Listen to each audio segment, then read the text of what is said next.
Et après, il y a les... Ça, c'est le plante qui guérit tout, quoi. Parce que c'est une très bonne plante antalgique, anti-inflammatoire. Pour tout ce qui est douleur, et surtout, on utilise là pour l'asthme. Voilà. Je vais te piquer juste comme ça. Là, c'est le tige feuillé là qu'on utilise pour l'asthme. Pour l'asthme? L'asthme, oui, l'asthme, Ah bon? on fait en décoction et après on met à boire aux malades dans la journée. 1 litre d'eau pour 20 tiges feuillées comme ça et ça passe après. C'est lorsqu'il y a une crise? Oui, lorsqu'il y a une prise d'asthme, ça passe pour moi. Et sinon, vous avez des traitements un peu au long cours pour éviter les crises, justement? Oui, c'est toujours cette plante-là qu'on boit quotidiennement D'accord. pour éviter que la crise Arrive, ouais. arrive, ouais. Mais pour l'entretien, pour les doses d'entretien, c'est juste un verre d'eau, un verre de cette plante pour, dans la journée. Ah oui. C'est pas que matin, midi, soir, mais... Là, c'est une plante diurétique. On dit c'est diurétique, mais c'est au nom scientifique, c'est Gaspica orientalis. Et c'est bon pour les hypertensions et les plaies infectées ou aussi les furoncles. Donc, les plantes là qu'on voit tous là, donc il peut aller un seul ou avec d'autres plantes. Donc, il n'y a pas de antagoniste, de plante antagoniste, mais il peut Elle peut se compléter, c'est ça? Oui, c'est ça. Ça renforce l'effet? Voilà, c'est ça. Ça renforce l'effet des plantes. Donc, il y a des plantes qu'on dit là, par exemple, là, il y a le furoncle. Et comme j'ai expliqué là, l'oignon, c'est bon aussi pour le furoncle. Et donc, on peut faire les deux? Les deux en même temps. Voilà. Mais Là, je vois, il y en a une qui s'appelle du vin, là. Ouais. C'est quoi? C'est pourquoi ça? C'est de l'hibiscus sabdarifa. Ou bien l'oseille de Guinée. Ouais. Et c'est une très bonne plante pour tout ce qui est antioxydant. Donc, c'est pour l'hypertension, pour soigner les problèmes d'hypertension. On peut utiliser la calice, cette plante, cette fruit-là. Je vais en piquer une. Attends. Là, il y a beaucoup plus mûr. Attends. Normalement, on prend cette calice-là. Et celle-là qu'on utilise pour en décoction à boire et dans la journée, disons 10 calices comme ça dans la journée à boire dans 1 litre d'eau. Et c'est juste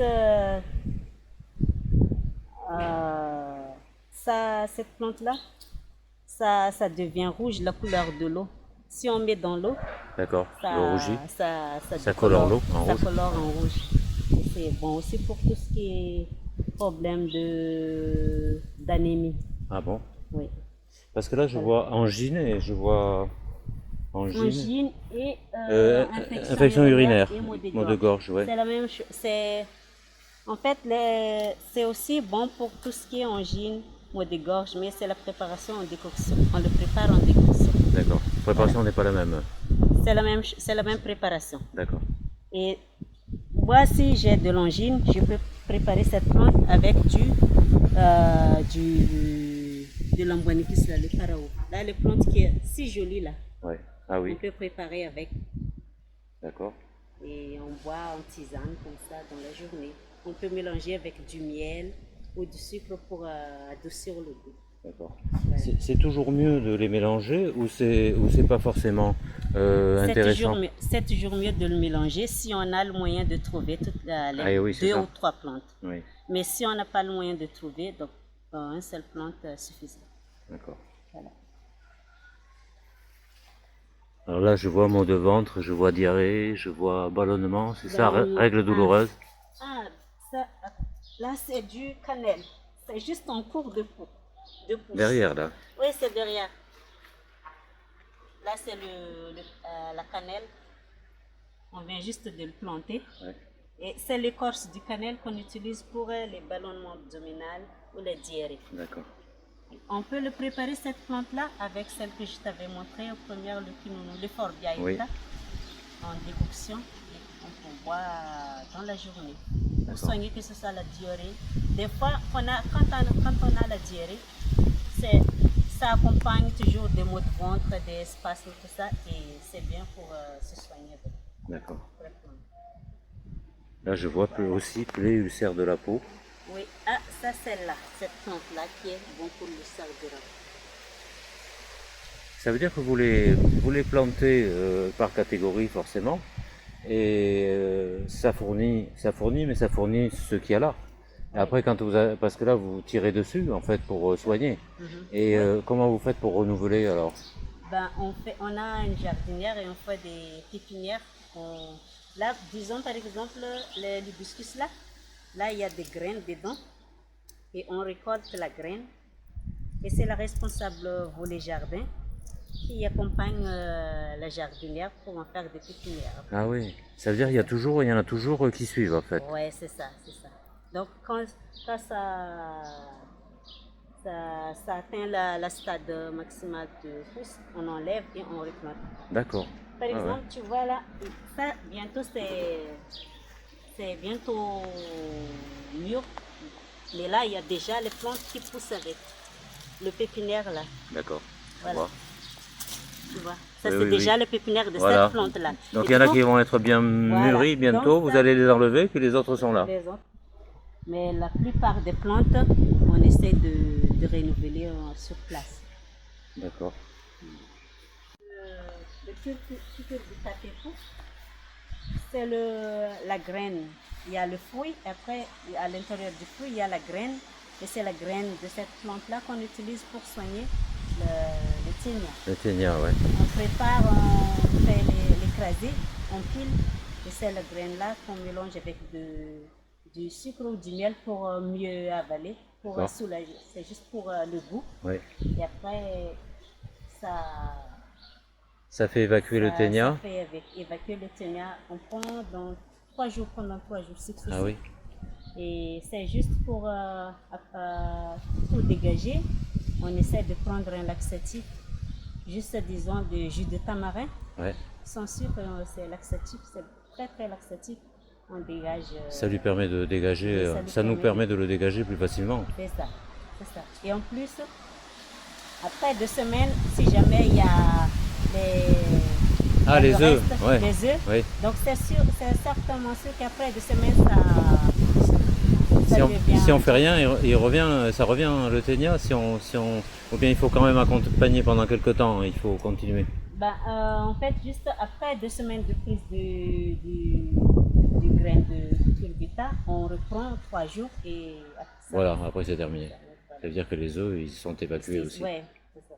Et si jamais un autre jour, tu arrives à avaler un autre œuf de ténia, c'est là, c'est une autre chose. D'accord. C'est ça.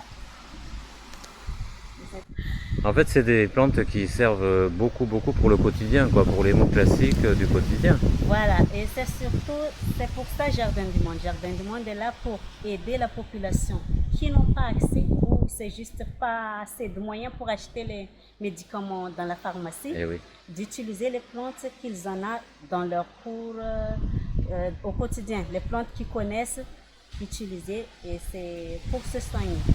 Donc l'objectif c'est que tout le monde a droit à la santé, que ce soit via la plante ou via les médicaments, mais surtout via la plante qu'ils en ont chez eux. Et disons par exemple, ça c'est des plantes qu'on peut manger en tant que plante alimentaire, mais aussi on peut se soigner avec les plantes. D'accord. Donc il y a des plantes qui sont purement à la médicinale, mais aussi des plantes alimentaires et médicinales. D'accord. Par exemple, celle-là, ça se mange les feuilles, ça se mange le fruit, mais la graine à l'intérieur aussi, c'est bon pour soigner le ténia, là. Le ténia, voilà, c'est ça. D'accord. Et qu'est-ce que je voulais vous dire là par rapport à tout ça? Vous dites qu'ils peuvent avoir des plantes chez eux. Ça se passe comment alors quand ils sont formés ou quand ils viennent vous voir pour telle ou telle maladie, vous leur donnez quelques graines ou comment ça se passe? En fait, à Madagascar, donc la plante c'est une médecine à ciel ouvert. Donc, surtout en brousse, il y a des plantes partout.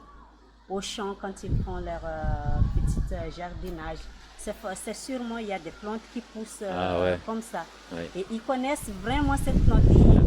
Si je te dis, va prendre du fait de Forbia, ils connaissent cette plante. D'accord. Et c'est là, on conseille d'utiliser cette plante. Voilà, d'accord. Eux, ils connaissent les plantes, mais ils connaissent pas forcément la façon de les utiliser Voilà, ils connaissent pour le pas soin. forcément pour soigner, mais aussi ils connaissent pas forcément comment utiliser pour ne pas être intoxiqué. Ah ouais. Donc c'est la toxicité chronique. D'accord. Donc, Pour pas être empoisonné par une voilà, plante. c'est ça. Par exemple, si tu connais une plante qui est déjà toxique mortelle, tu ne vas pas le prendre. Mais il y a des plantes qui est à toxicité secondaire. Donc le fait de le prendre tout le temps, que ça va abîmer quelque chose dans le corps. Ouais. Et c'est là qu'on essaie de conseiller, faire conscientiser les villageois que là, cette plante-là, vous devez faire attention de l'utiliser. Parce que cette plante-là, c'est toxique à forte dose ou bien à force de l'utiliser de temps en temps. Pourtant, il y a telle plante qui pousse partout et que tu peux l'utiliser sans danger. Tu peux l'utiliser quotidiennement. Voilà. Oui, parce que s'ils connaissent les plantes comme ça, ils ne savent pas exactement si c'est bien indiqué, comment il faut les prendre et tout ça. Et c'est là-dessus que vous intervenez en fait. C'est ça. C'est là qu'on essaie d'intervenir. C'est important, hein? C'est ça. Ouais, et là, on voit Mapaza, c'est quoi ça? C'est le papayer, celle-là. Ouais. Et celle-là, c'est anti-helminthicoti, mais c'est pour les vers ronds. Là, c'est l'étonia, mais ça, c'est pour Ah oui, c'est d'autres types de vers, ça. Oui, c'est l'autre type de vers. Mais on utilise les graines du papayer. À l'intérieur du fruit, il y a le grain noir, là. Et à côté, c'est pour des ulcères, je vois? C'est pour l'ulcère, celle-là, cette plante-là, qui est un peu amère et en tout cas, c'est un peu toxique. Donc, il faut faire attention à l'utilisation de l'eau. Là aussi, on essaie de conscientiser les villageois qu'ils peuvent utiliser cette plante. Mais il faut faire attention. Parce qu'à forte dose, il est toxique. Mais aussi, il faut faire attention aux enfants et aux âgés ou aux femmes enceintes aussi.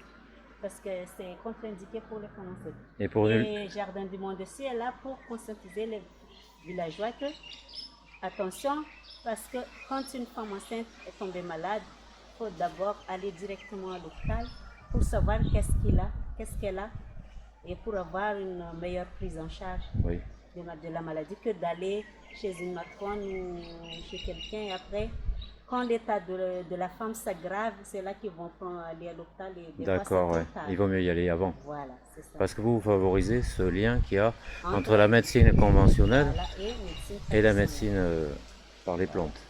Et traditionnelle aussi. Comment ça rentre en compte la médecine traditionnelle là? Conventionnelle et médecine par les plantes, on en a parlé là. Mais la médecine traditionnelle, c'est la médecine donc faite par les guérisseurs, on va dire, locaux, c'est ça? Oui, c'est ça, les guérisseurs locaux. Ça se présente comment? En fait, on travaille avec les médecins praticiens. Oui. On leur conscientiser dans tout le cas qu'il y a certaines plantes qui est quand même un peu toxique, mais aussi leur encourager les villageois quand ils viennent leur visiter, leur consulter, que des fois à tel moment, il ne faut pas le garder le malade chez toi. C'est-à-dire vous leur indiquer leurs limites aussi, c'est ça? Voilà, c'est ça. Et là vous parlez des médecins traditionnels. D'accord. C'est-à-dire qu'ils fonctionnent, ils sont, comment dire, ils guérissent ou ils sont censés guérir selon donc certaines croyances qu'ils ont et selon certains pouvoirs qu'ils disent avoir, c'est ça? Oui, c'est ça. Oui, ils ont certains pouvoirs et certaines croyances, mais ils utilisent aussi des plantes qui accompagnent ces pouvoirs ou croyances-là. D'accord.